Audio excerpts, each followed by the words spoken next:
Felipe, motivo elecciones en Colombia, el presidente Gustavo Petro llegó tarde a la convención de estupefacientes en Viena. El presidente tenía previsto viajar ayer en la tarde a Austria, le cogió la noche y apenas está llegando a la capital austriaca. Sí. Y si no hubiera habido elecciones también llega tarde. Pero ¿cuándo ha llegado a tiempo el presidente de la República? Es un tema muy importante el que se está discutiendo en la Convención de Estupefacientes. Es un tema que le interesa mucho al presidente porque recuerde usted que Naciones Unidas le está pidiendo que publique las cifras de cultivos ilícitos y el presidente insiste en que la metodología estuvo mal aplicada, mal implementada. Sí. Y él tiene una pelea con las Naciones Unidas. Él tiene ahí una pelea, él va a intervenir. La noticia, Caterina Ávila, es que tuvieron que mover la agenda, bajaron al presidente porque llegó tarde. Sí, señor Ricardo, el presidente Gustavo Petro aterrizó hace muy pocos minutos en Viena para su participación en la sesión número 69 de la Comisión de Estupefacientes. Inicialmente estaba previsto que su intervención se diera a las 10 de la mañana, pero tuvo que ser reprogramada, cambiaron el orden de las intervenciones y ahora hablará después de Brasil aproximadamente a las 10:30 de la mañana. El mandatario llega a esta sesión con una propuesta puntual que es insistir en que la sustitución de cultivos es la forma, según su gobierno, más efectiva de combatir el narcotráfico en Colombia. En conversación con Blue Radio, la directora del programa de sustitución, Gloria Miranda, quien lo acompaña en este viaje, reveló que el mandatario se va a reunir con la ONU para hacer una propuesta alrededor de las mediciones sobre hectáreas de coca en Colombia, que ha cuestionado duramente. Una reunión con el señor Brandolino, que es el director a nivel mundial de UNODC, justamente para abordar ese tema, que a nivel nacional lo encabeza el Ministerio de Justicia. Y pues ahí lo que se va a proponer es una revisión crítica de esa metodología para medir sobre todo la producción potencial de cocaína, que es el indicador que más problema ha tenido en el último informe de Naciones Unidas.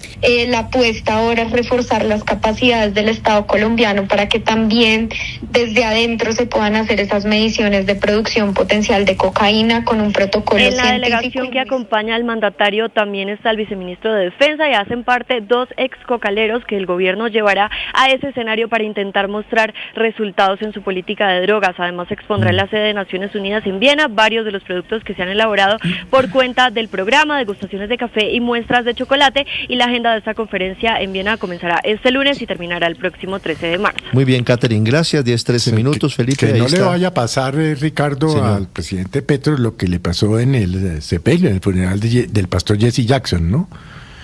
Que le pararon la traducción, le cerraron el micrófono, bueno, en fin, ¿no? Lo iban a sacar con seguridad, ¿no? Internacional que hizo allá, ¿no? Estaban llegando prácticamente a decirle, ¿me colabora con la salida, por favor? Ya estaban incluso, es cierto, Felipe, pidiendo una vergüenza internacional. Que cerraran el sonido en torno a lo que significó algo que fue muy sobrio, que fueron los homenajes y las honras fúnebres del reverendo Jesse Jackson, y el presidente estuvo en Chicago. Habló de él.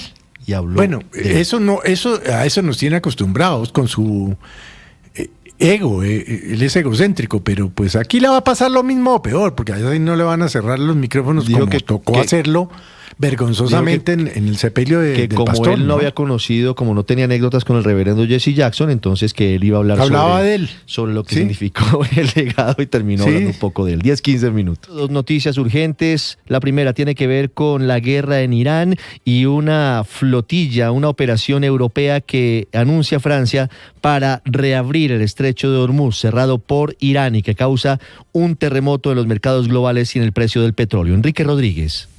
Que prepara con sus socios, buenos días Ricardo, y con la Unión Europea. Emmanuel Macron ha dicho que será una misión puramente defensiva que tendrá como fin reabrir el estrecho de Hormuz y escoltar a los buques tras la salida de la fase más caliente del conflicto. El despliegue, según el propio Macron, será de 8 buques de guerra, 2 portahelicópteros anfibios, un portaaviones en el Mediterráneo, el Mar Rojo y el estrecho de Hormuz, y que junto con los miembros de la Unión Europea serviría para garantizar el paso de las embarcaciones por el Mar Rojo. Por su parte, la Unión ha señalado que va a incrementar la presencia de la defensa marítima en 2 operaciones actualmente en vigor, Áspides y Atalanta, que tienen elementos de la OTAN en la zona del Mar Rojo, y que esas operaciones van a ser reforzadas de cara a lo que está pasando en el estrecho de Hormuz, Ricardo. Enrique, gracias. La otra noticia urgente se produce en el departamento de Antioquia. Hay un bombardeo de las fuerzas militares en Ituango contra los cabecillas del Frente 18 de las disidencias de las FARC. Héctor Santamaría en Medellín.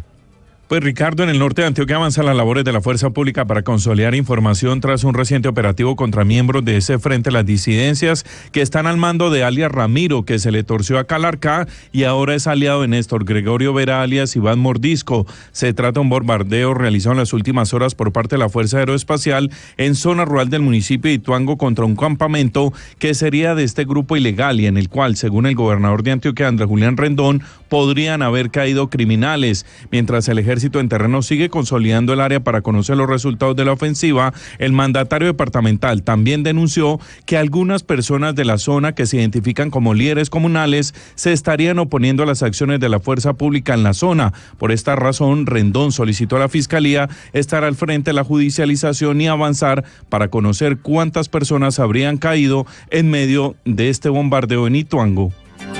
Gracias, Héctor. En Medellín, y la Procuraduría le pone la lupa al proyecto de decreto del gobierno que modifica la forma en que se fijan los precios de vivienda de interés social y de interés prioritario. Sergio Barbosa. La Procuraduría instaló la primera mesa técnica para analizar de manera preventiva los posibles impactos jurídicos, económicos y sociales del proyecto de decreto que busca establecer un tope general al valor de la vivienda de interés social y la vivienda de interés prioritario, además de fijar su precio en pesos colombianos. A esta reunión asistieron varias entidades del gobierno, como por ejemplo los ministerios de Vivienda, Hacienda y Comercio, así como la Superintendencia de Industria y Comercio y el Departamento Nacional de Planeación. También participaron representantes del sector como la Cámara Colombiana de la Construcción, Camacol, Asocajas y Asobancaria. Durante esta reunión, la Procuraduría insistió en la necesidad de garantizar la seguridad jurídica de los proyectos de vivienda que actualmente están en marcha, así como la estabilidad contractual de ese sector en específico y la sostenibilidad financiera del sistema de vivienda en Colombia. Y mucha atención que la ONU para los Derechos Humanos en Colombia se suma al llamado de la Defensoría del Pueblo y expresa su preocupación por los enfrentamientos entre el Clan del Golfo y las autodefensas conquistadoras en los combates que se presentan en Aracataca, en el departamento del Magdalena. Salima Félix. La oficina en Colombia de la ONU para los Derechos Humanos hizo un llamado al Clan del Golfo y a las autodefensas gaitanistas que se están enfrentando en Aracataca, Magdalena, para que respeten de manera irrestricta el derecho internacional humanitario y los derechos humanos de las comunidades indígenas arhuacas.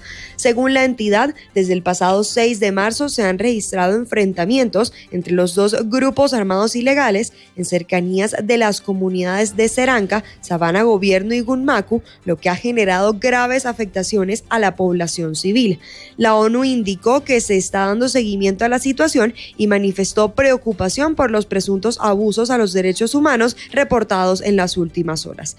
Entre los hechos denunciados se encuentran la muerte de una persona civil, la desaparición de mujeres de la comunidad, personas heridas, entre ellas un niño, además de amenazas y malos tratos contra la población. Ante este panorama, la oficina instó a las autoridades colombianas a redoblar las acciones para garantizar la protección de la vida y los derechos del pueblo arhuaco y de todas las comunidades afectadas por la violencia en la zona. En Colombia hay problemas de movilidad en 2 puntos de la ciudad. El hecho más grave, el gigantesco trancón en la calle 13 con avenida Boyacá. Nicolás Rodríguez. Sí, señor. Hay 2 puntos de concentración de trancones en este momento. Arrancando por el norte de la capital, hay cierre parcial en el carril que conduce de la vía Bogotá hacia La Calera, en el kilómetro 3.5 por un camión que está varado sobre el carril, valga decirlo, de la subida, lo que impide el tránsito normal de otros vehículos particulares y de servicio público, por lo cual la policía y agentes de tránsito de la Secretaría de Movilidad están implementando el famoso pare y siga para dar fluidez a este tráfico que por ahora sigue congestionado. Y por otro lado, como usted bien lo mencionaba, por la avenida Boyacá hay atención a la altura de la calle 13, en la oreja del puente un carro particular se estrelló contra un camión de carga y tiene bloqueado en su totalidad el paso de vehículos. Si al caso, algunas motos aprovechan el poco espacio que hay para tratar de maniobrar y evitar el trancón. Asimismo, estos 2 hechos ya tienen atención de las autoridades.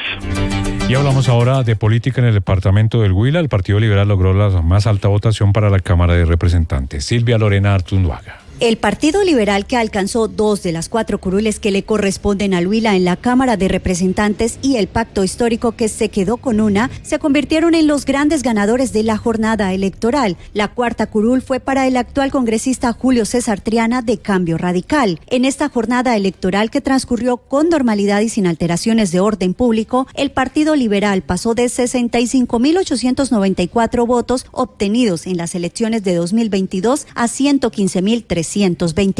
La mayor votación fue para la actual representante Flora Perdomo. De las 4 curules, 3 serán ocupadas por mujeres. En el caso de Senado, el Huila solo tendrá una curul, que será para María Lucía Villalba, de la coalición Ahora Colombia. Al conservador Hernán Andrade no le alcanzó la votación, al igual que al exalcalde de Neiva, Gorky Muñoz.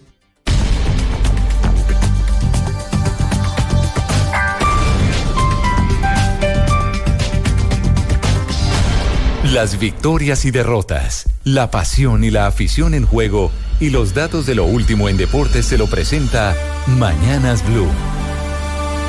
10:29 en la FA Cup en Inglaterra, 2:30 West Ham frente al Brentford. En la Serie A en Italia, a las 2:45 Lazio frente al Sassuolo. Y en la Liga en España, a las 3 de la tarde el Español se verá las caras con Real Oviedo. En Colombia, Liga Betplay Dimayor, fecha 16, 4 de la tarde, partido adelantado, Llaneros frente a Jaguares de Córdoba. Y por la fecha 10, complemento, hoy 6:20 en la tarde, Millonarios en el Campín frente al Cúcuta Deportivo. Y a las 8:30 en la noche, Deportivo Pasto ante América de Cali. Y ojo, nuestra Liga Femenina Betplay, hoy fecha 3, juegos a las 3 de la tarde, Real Santander Deportivo Pasto, Deportivo Cali frente al Inter Bogotá e Independiente Santa Fe ante Atlético Bucaramanga. Los deportes a esta hora en Mañanas Blue.